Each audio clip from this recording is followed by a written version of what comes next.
wagombea ambao wamerejesha fomu. Lakini tunaendelea kuwasikiliza wagombea ambao wamerejesha fomu. Richard Shija pia amerejesha fomu, mgombea mzoefu. Kwa nini fomu muona kwenye uchaguzi unajiuliza yuko wapi?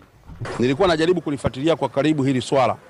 Nimelifuatilia kwa karibu, nikagundua kwamba endorsement ambazo zinatoka kwenye taasisi kama 47 ambazo ni washirika wa TFF pamoja na wadau wa TFF, kwa maana ya kwamba zile klabu 16 za ligi kuu, vyama vya mikoa 26 inakuwa 42 pamoja na vyama shiriki vitano, jumla inakuwa 47. Nimefanya ufuatiliaji wa kina na wa kutosha, nikagundua kwanza endorsement zimetoka kabla ya wakati.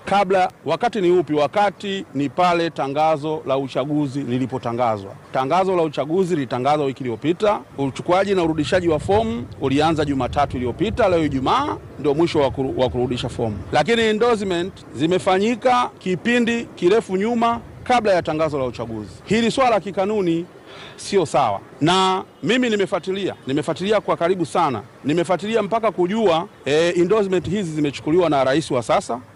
Na mheshimu sana kaka yangu, mhasibu mwenzangu, Bwana Wallace Karia. Amechukua endorsement karibu zote kwa maana ya 46 except moja. Sasa kanuni za uchaguzi ibara ya 10 kifungu cha 4 na cha 5 vinaelekeza kwamba wagombea nafasi ya urais wanatakiwa wapate endorsement zisizopungua 5, yaani kuanzia 5 na kuendelea. Lengo la ile kanuni ni kuhakikisha kwamba hawa watu wanaokuja kugombea basi wawe ni watu ambao wanatoka kwenye familia ya mpira.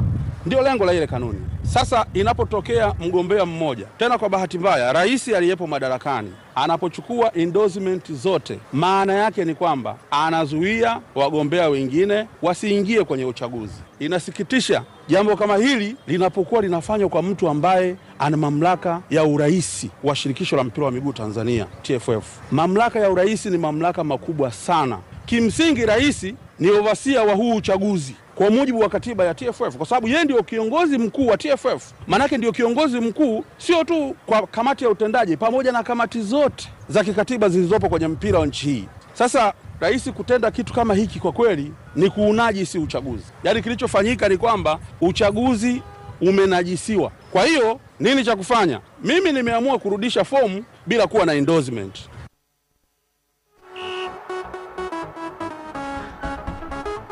Mgombea mwingine huyo amerejesha fomu. Watatu huyu. Injinia naye tumeanza na Alimayai. Kwa hapa sawa. Lakini kuna yule sasa kwa Msola hatujajua kama endorsement. Msola amesema mambo yako vizuri kwa. Yako vizuri Lakini kwa Shija endorsement ni kipengele. Shija ameelezea nini atakachokifanya baada ya kukosa endorsement. Yaani hatua gani atakazozifuata Shija kutokana na hali ilivyo. Sasa nina hatua ambazo naenda kuzichukua baada ya kurudisha fomu. Nina hatua 2 kubwa na za msingi ambazo naenda kuzifanya baada ya kuwa nimerudisha fomu. Kwa kitendo cha Mheshimiwa Rais kufanya endorsement ya karibu taasisi zote kasoro taasisi moja, kitendo cha kublock endorsement kwa wagombea wengine, hicho kitendo ni kosa la kimaadili. Hicho kitendo ni matumizi mabaya ya madaraka, kwa sababu ukiwa rais wa mpira kwa mamlaka uliokuwa nayo, sawa, hauwezi kumpigia simu mtu kutoka chama cha mkoa kwamba anahitaji kufanya endorsement akakataa. Sasa kama watu wote kutoka vyama vya mikoa, klabu ambao wanaheshimu mamlaka yako wanakuja kuchukua endorsement, unachukua endorsement zote, manake rais ametumia vibaya madaraka yake. Sasa kutumia vibaya madaraka uliokuwa nayo ni kosa kwa mujibu wa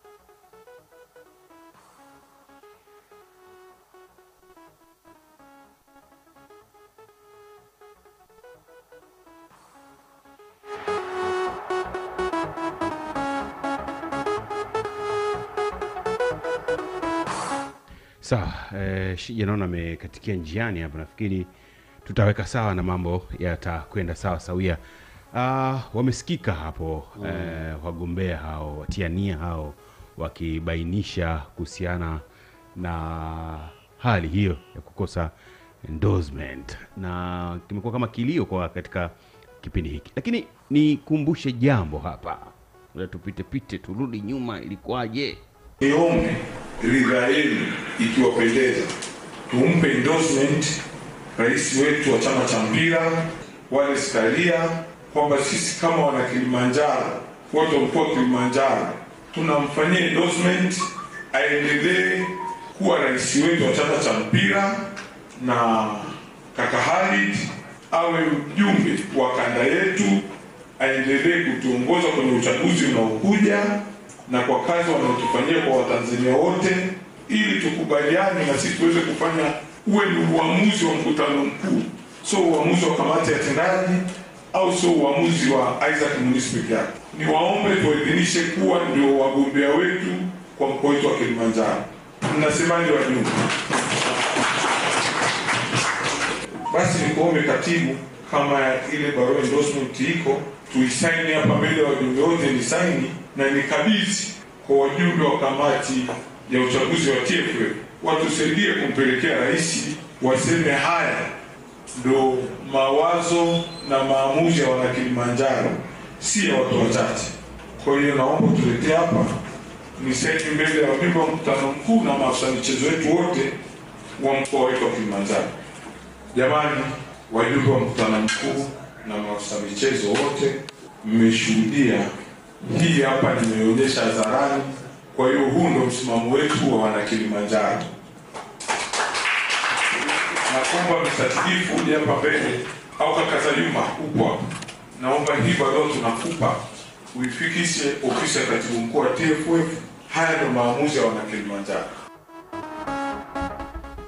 Hiyo nawakumbusha ni kwa sababu sio hawa tu wa Kilimanjaro kwamba wao wenyewe walitoka hadharani wakisema wanamuendoze Rais Karia mwezi wa kwanza tarehe 26 ya mwaka huu 2025. Wao wenyewe wakisema wanataka kumuendoze rais watu wa Kilimanjaro. Simba, Yanga tumewasikia kwenye mkutano mkuu na wao wenyewe wakionyesha kumuunga mkono. Yeye kosa lake nini? Mbona wagombea wa sasa wanalialia? Kwenye wale ambao wametuandikia, Geoffrey Mlegi Msumi anasema wanaogombea nafasi mbalimbali ndani ya TFF wana chuki, husda na hila dhidi ya mafanikio ya rais wa TFF Wallace Karia. Okay. Ndio maana malalamiko haya yameibuka. Ama George unasemaje? Kwa nini wanachuki? Ndio swali langu mimi. Kwa sababu sidhani kama amevunja kanuni kulalamika kuchukua hizo endorsement. Kwa sababu kanuni zinasema mwisho ngapi? Zisemi mwisho ngapi? Kwa hiyo halikuwa kosa lake. Kwa uchache at least angalau. Kwa hiyo sio kosa lake kimsingi, sio?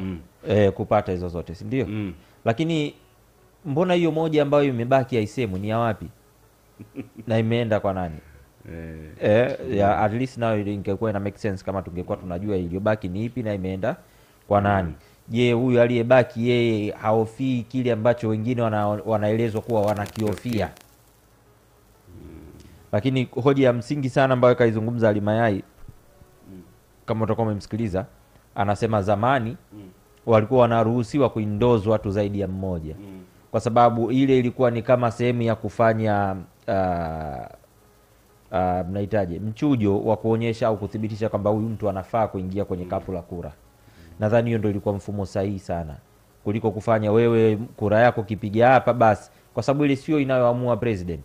At least tunataka kufanya mchujo wa watu ambao wanaweza kaingia kwenye kapu la kushindania kiti cha urais. Na watu wawe sahihi. Yes, kwa hiyo huku kupita huku ulikuwa ni mfumo sahihi kwa kuonyesha kwamba unapita kwenye vyama vya soka, vilabu vya ligi kuu ambao tayari ndo mpira wenyewe utakaoenda kuuongoza. Wanakutambua na kukuthibitisha kwamba wewe ni mtu sahihi.